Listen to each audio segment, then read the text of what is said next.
This program is brought to you by Link TV for educational and non-commercial use only.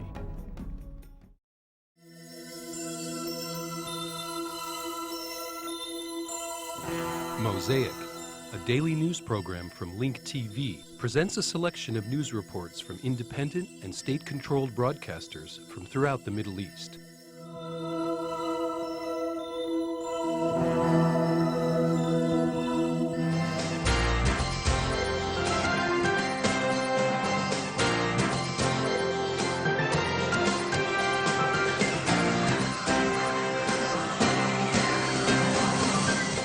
Ago, U.S. Secretary of State Condoleezza Rice wrapped up her lightning visit to Israel and the Palestinian Authority with a second and final meeting with Prime Minister Ehud Olmert in the Defense Ministry complex in Tel Aviv. Earlier today, Rice was in Ramallah for talks with President Mahmoud Abbas in an effort to break the deadlock between Israel and the Palestinians ahead of the planned Washington Peace Conference.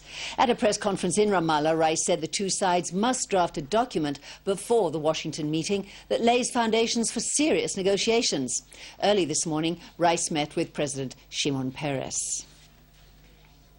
The President of the United States has no intention to invite the international community and the Palestinians and Israelis for a meeting that is not substantive.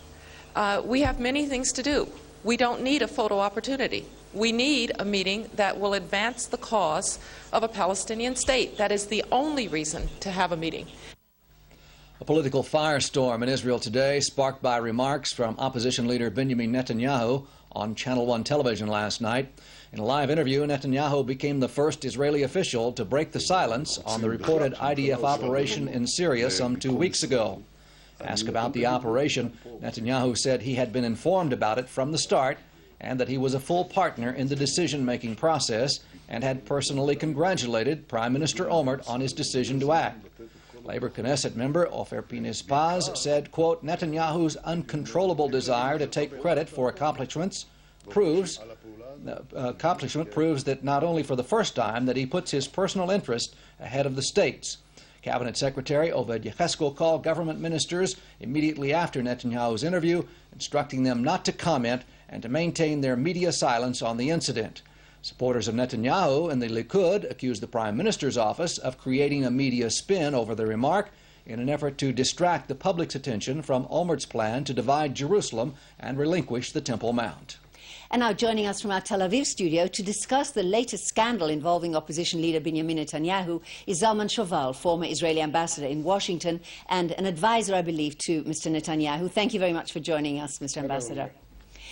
You know, politicians in Jerusalem are saying today, every few months after a period of restraint and caution, the old Netanyahu pops up and then he comes up with a statement that he didn't mean to say and is obviously regretting today. As an advisor, how can you control that damage?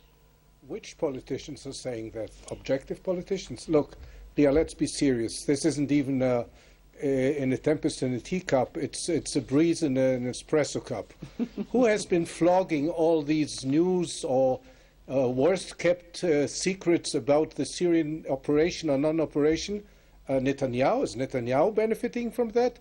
Or the people? Well, I think, Mr. Ambassador, that he hopes to benefit from it because he said, I was a full partner. If you watched that on television, didn't you say, oh, no, you must have said that last night? I don't think he needs to benefit from that.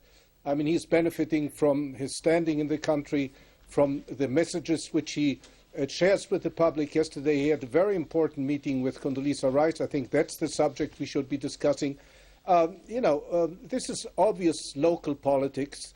And who's speaking about that? Who's talking about that? Someone who made terrible statements just a few months ago, very dangerous statements to the world press about certain delicate things which I don't want to discuss on television. This is purely politics. And the question which you and I, everybody else, should be asking himself, who has been benefiting politically or has been trying to benefit from all these stories over the last few weeks about, as I said, the Syrian operation or non-operation because of their sagging popularity, because of the failure to deal with the rockets in Gaza, because of those scandalous proposals they're making ahead of the November conference. all these things are being taken out of proportion, and I don't want to accuse your colleagues on Israel television, but there is an inkling as if all this had been mobilized yesterday. This whole media attack on Netanyahu, one journalist after another asking questions and then debating it amongst themselves. This was no coincidence. Mr. Ambassador, whether Netanyahu should have said it or didn't say it, it is really of no great importance. The news or the message or the rumors about what was happening in Syria, this didn't come from Netanyahu, and it didn't come from Syria. It came from somebody in the know.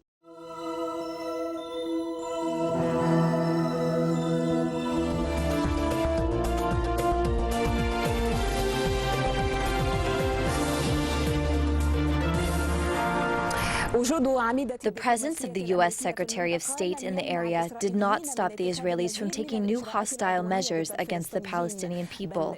The Israeli government took advantage of Rice's presence to declare its position against Gaza as a hostile territory. This decision is nothing new, but it legitimizes the occupation's crimes and the oppression of the Gaza Strip, which already suffers a severe humanitarian crisis. Zuhair Sakala reports from Gaza.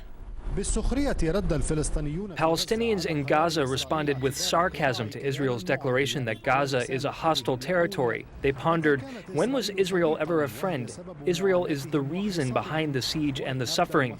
They expressed their fear that this recent decision will bring added punishments like the cutting of electricity, the disruption of shipments, and the freezing of money transfers. As long as we're not united, worse things will happen. With this declaration, Israel gave itself the green light to do whatever it wants. If they want to attack, then so be it. The U.S.-supported Israeli position came under the pretext of pressuring the resistance to stop firing missiles. The danger of the declaration is that it opens the road to the occupying forces to commit new crimes against helpless citizens.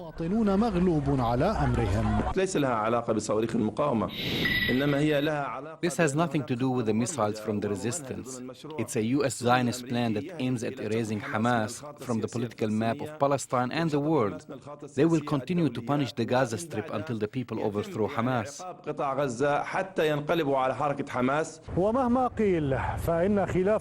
Regardless of what has been said, the internal Palestinian conflict encouraged the occupation government to make any decision it wants against them. But neither waiting for punishment nor being punished will change the humanitarian crisis in the Gaza Strip. Zuhair Sakala, Dubai TV, Gaza. زهير صقلات تلفزيون دبي غزة. الموت دهسا تحت عجلات جرافة. Dying under the wheels of a bulldozer is the latest Israeli killing method. A driver of an Israeli bulldozer did not hesitate in running over an 18-year-old boy during an incursion in Braish camp in the middle of the Gaza Strip. 4 other young men were also injured. They were throwing rocks, their only means of resisting the occupation machines. In addition, many homes were demolished and land surrounding the camp was bulldozed. تجريف الأراضي في محيط المخيم.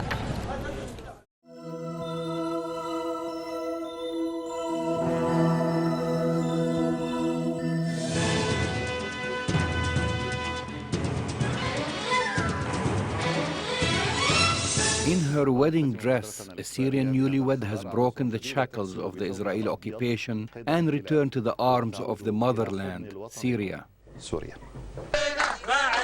From one homeland to another, Wa'ad has returned, carrying with her flowers and a feeling of pride and perseverance. Wa'ad, whose name means promise, came today to promise her nation that the day will come when the Golan Heights are liberated and back into Syrian hands. She brought with her greetings from the residents of Ain Jinia in the occupied Golan Heights to their loved ones in Syria. With her white wedding dress, she broke the occupation imaginary fences and crossed into Syria, where she demonstrated that a nation cannot be separated by barriers. First of all, I brought greetings to all Syrians, including His Excellency President Bashar al-Assad. I came today with a message of gratitude and respect to our nation. Until today, I haven't met any Syrian except for my fiancé. This is the first time I will meet my uncles, grandparents, and other relatives.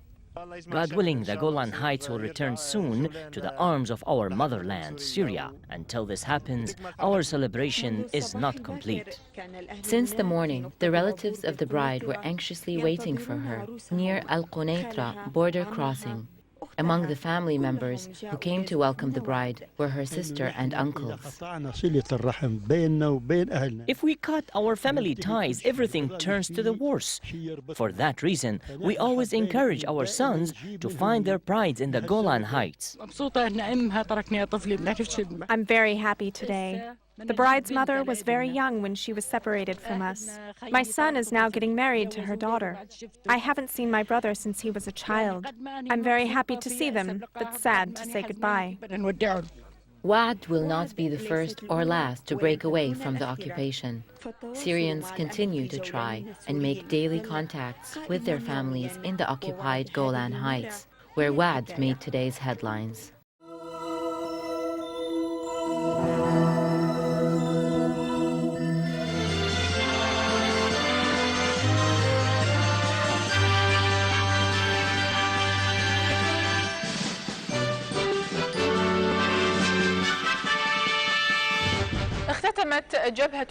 The Syrian National Salvation Front ended its second conference, which was held in Berlin, with the election of new leaders and the passing of new resolutions regarding future political work. Conference participants called on all opposition forces to unite their efforts for the sake of a peaceful political change in Syria and the participation of all fronts and parties in the government. The second conference for the Syrian National Salvation Front ended in the German capital Berlin with the election of new leaders and the passing of resolutions that set in motion the work of the front to mobilize efforts to bring down the ruling regime in Syria.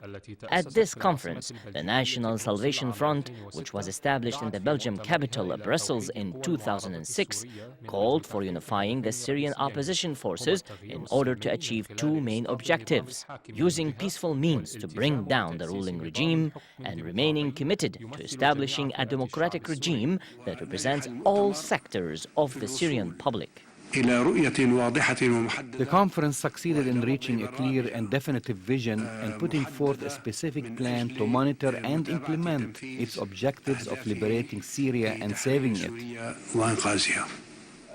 Various opposition groups and figures participated in the conference, including the Muslim Brotherhood, which is banned in Syria. It called on the opposition to unite and take stronger positions in order to bring down the ruling regime. We, the civic opposition in Syria, with all its factions, rely on peaceful and democratic change, and changing the means from an armed struggle to a civic struggle in order to bring society to civil disobedience. By democratic change, we don't mean creating change through the People's Assembly. We have no hope for all the institutions that are controlled by this regime. At this conference, the Salvation Front has moved to a new phase of civic work, which aims at including all sectors of the public in bringing about change. The resolutions passed by the Syrian National Salvation Front gave momentum to efforts aimed at bringing down the Syrian regime. However, what remains unknown is the size of this front and whether it has influence on the ground in Syria. Marwan Kamal, Al-Iraqiya Television, Berlin.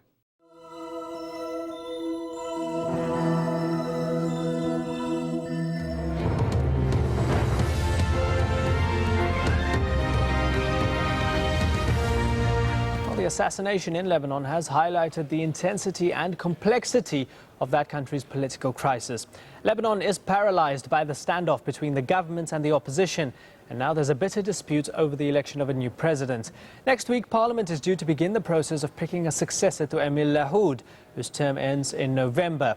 That special parliamentary session is supposed to start on September the 25th, but so far there's no candidate all factions can agree on.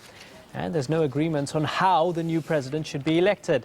The opposition says the president must be elected by a 2/3 vote, as stated in the constitution.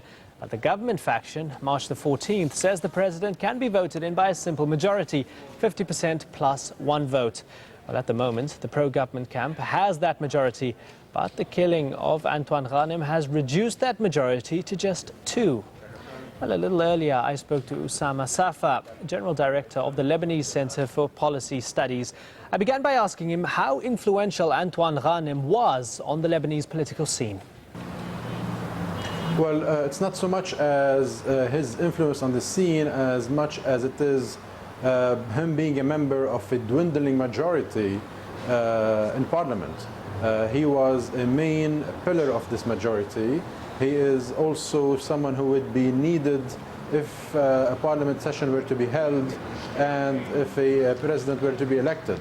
By killing him yesterday, I think they have deprived the majority of an important voice and of an important vote there, and also they have killed someone from an electoral district that if they were to re-elect a new parliament member, it would be very difficult for the majority to secure a win. Well, the parliamentary vote to elect Lebanon's new president will still go ahead. Are you saying that recent events, including this bombing, will seriously affect that vote? I think it will seriously affect the vote and also the session of parliament. I don't think that parliament will still convene next Tuesday as it was supposed to. And even if it does, I think a lot of MPs are thinking twice about venturing out in their cars and maybe heading towards parliament to elect a president.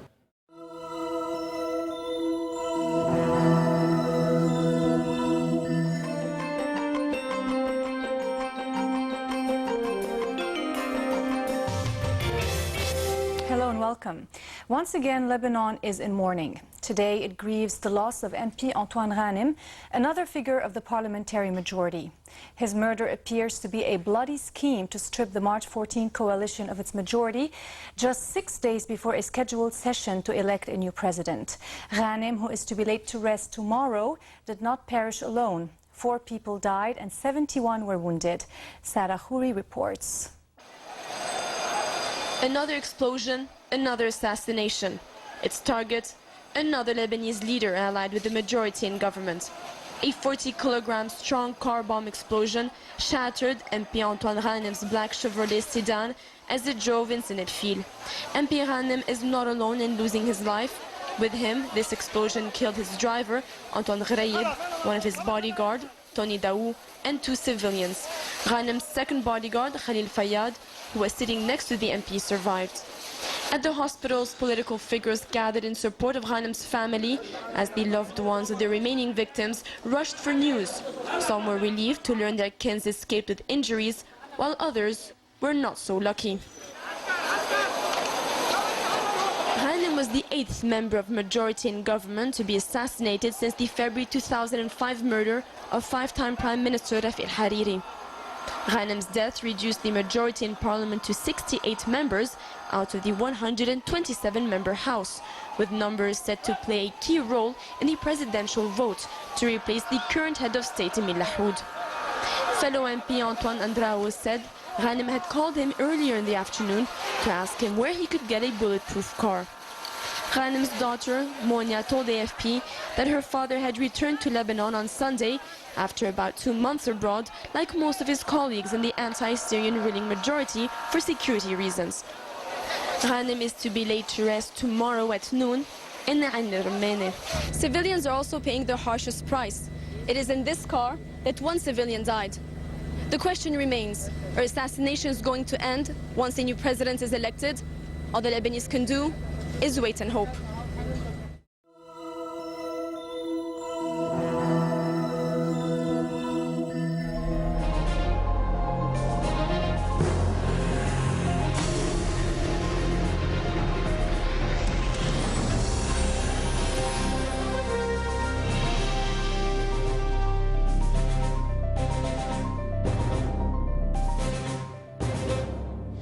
A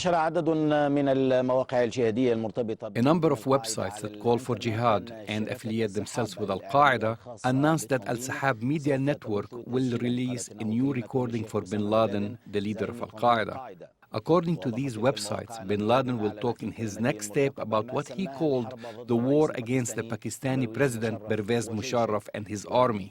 However, these websites did not specify the exact time when they will post the recording. Meanwhile, the second man in Al-Qaeda, Ayman al-Zawahiri, condemned the Pakistani president and his army, saying that they are being controlled by a small gang who sold their religion and honor. Al-Zawahiri's statement came in a propaganda film that was produced by Al-Sahab Media Network. In the film, he described the religious leader Abdul Rashid Ghazi, who was killed in the fighting in the Red Mosque last July, as a martyred scholar. The bitter truth is that the Crusaders and the Zionists were able to put the Pakistani army under the control of a small gang who value their salaries more than God. They sell everything, including their honor and religion, for a few rupees. In contrast to this dishonorable gang, the image of Abdul Rashid Ghazi stands up high. He sacrificed his blood and the blood of his male and female students for the victory of Islam. O our Muslim nation, scholars and students, this is yet another scholar who was martyred while defending the message of the Prophet, peace be upon him. God commanded his Prophet, saying, "Then fight in Allah's cause. Thou art held responsible only for thyself, and rouse the believers. It may be that Allah will restrain the fury of the unbelievers, for Allah is the strongest in might and in punishment."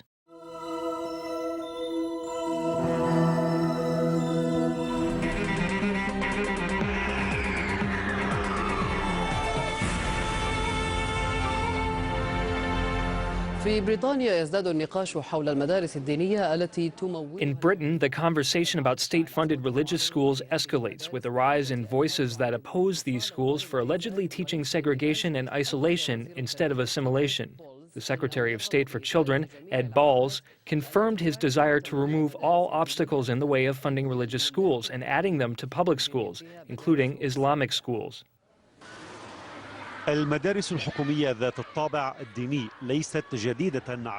Public schools with a religious inclination are not new to Britain. In England, the church runs about 7,000 schools, as well as a number of Jewish, Islamic and Sikh schools, which parallel 14,000 secular schools. There is an increasing demand on religious schools within various communities, but the government faces a widespread resistance from different sides that don't want to use public money to support schools said to promote isolation and exclusivity, and at times terrorism instead of assimilation and forgiveness. From this month, all schools now have a duty to promote community cohesion. Starting this month, all schools now have a duty to promote community cohesion. There are many schools, including religious government schools, that see this as their primary duty. They teach building understanding and tolerance. The Department of Children, Schools and Families published an article they titled "Faith in the Education System," in which it emphasized the importance of the role of religious schools in the community. The Secretary of State for Children, Ed Balls, promised to work on removing the obstacles that stand in the way of funding more religious schools by the government.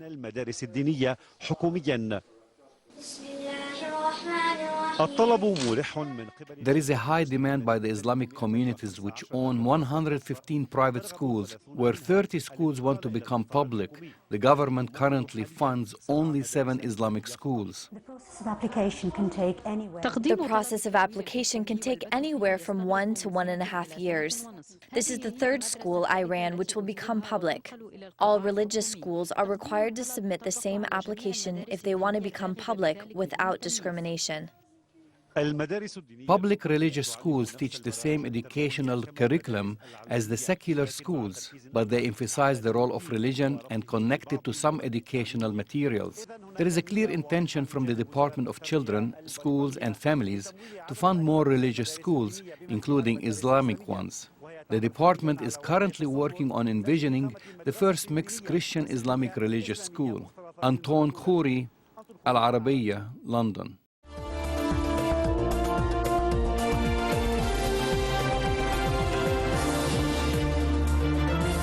The atmosphere that Ramadan brings, including the traditions of fasting and iftar, are worth examining, especially when it takes place in Western societies. In France, which is home to more than 5 million Muslims, Ramadan has brought Muslims and non-Muslims together to the blessed tables of iftar, It's during this month when French immigrants feel the agony of separation from their families living back home. In addition, the traditions of this month have stirred the curiosity of some who have joined Muslims for iftar. Mohamed Wamousi reports from Paris. The joy of French Muslims is not complete until they gather around the table of iftar. In this Parisian reception hall, you can smell the parsley and Arabic mezza from a distance.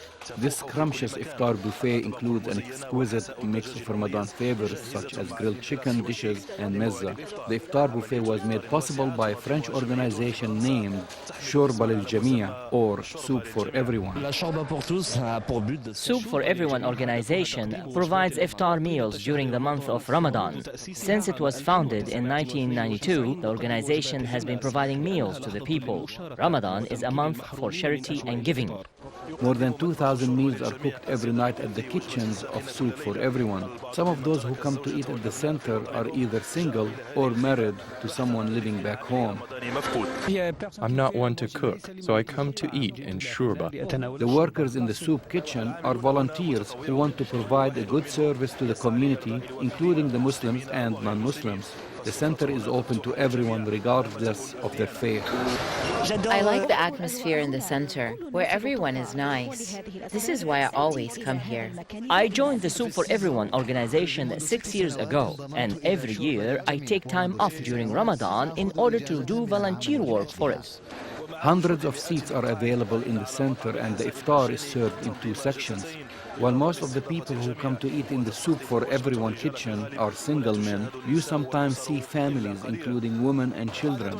A large number of Muslims visit the soup kitchen to break their fast and eat iftar during Ramadan. In addition, many non-Muslims visited it out of curiosity, and in the process, some of them converted to Islam. Hi, I'm Jamal Dajani, producer of Mosaic. By now, you've heard that Mosaic is facing a funding gap. The foundation support we've had until now has ended. So we have been asking you, our loyal viewers, to help keep this program on the air. We need to raise $200,000 by the end of this year. But I have great news for you. We've gone over the halfway mark thanks to those of you out there who have answered our call.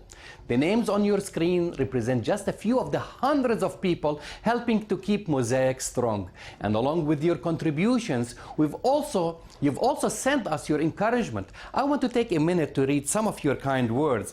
Here is a friend from Benicia, California. Mosaic is a spectacular program. Thank you for bringing such amazing television to our home. And here is another one. I'm a union pipe fitter in Louisville, Kentucky. I love Mosaic and the news that it allows me to see. Your news program is the best source of information out there to know the daily events in the most critical region on earth. Thank you so much. Reading these emails is part of what keeps this team inspired to make Mosaic better every day.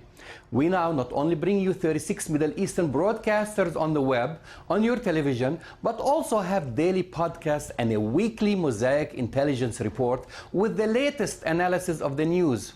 We're growing thanks to you.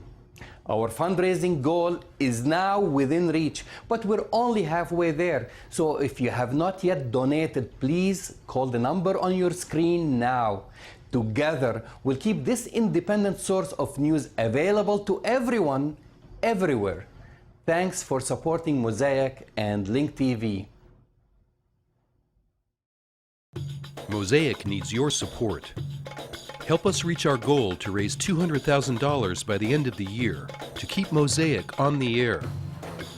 Pledge your gift today at 1-866-485-8848 or linktv.org. Get more news about the Middle East online at linktv.org/Mosaic. The Mosaic webpage offers a complete archive of Mosaic programs, program transcripts, the Mosaic video podcast, and the Mosaic Intelligence Report, a weekly analysis of the hottest stories from the Middle East. The views expressed on Mosaic are those of the participating broadcasters, not Link TV or its sponsors. The production of Mosaic is made possible with the support of viewers like you. Thank you.